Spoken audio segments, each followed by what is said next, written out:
Sardor aka, savollarni boshlaymiz. Obunachilardan keladigan eng ko'p savollarni beraman. Hop.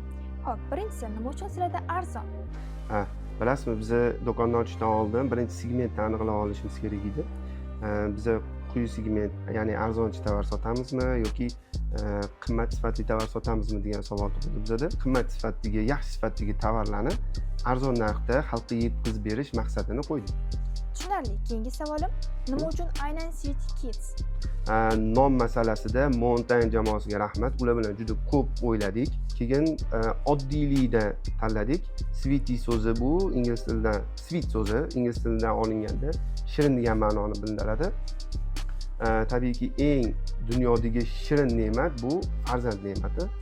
Ya'ni bolalar, o'shaning uchun shirin bolalar degan ma'noni bildiruvchi Sweety Kids nomini tanlaganmiz. Yana eng ko'p keladigan savollardan biri, kiyimlar sifatiga garantiya bormi?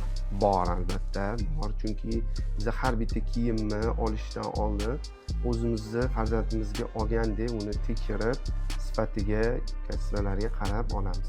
Keyingi savolim esa, yana do'koninglar bormi? Yo'q, hozircha bu shu birinchi do'konimiz. Endi faoliyat boshlaganimizga o'zi 3 oygina bo'ldi.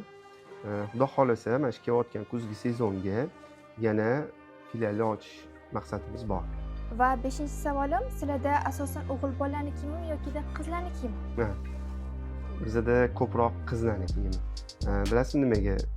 Tovar paketga qilgani borilganda qizlarning kiyimi baribir chiroyli ko'rinadi ko'zga.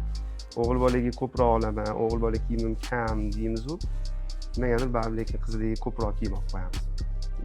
O'shanga sal qizlarning kiyimi ko'proq bizda. Tushunarli, rahmat kattakon. Salomat bo'ling.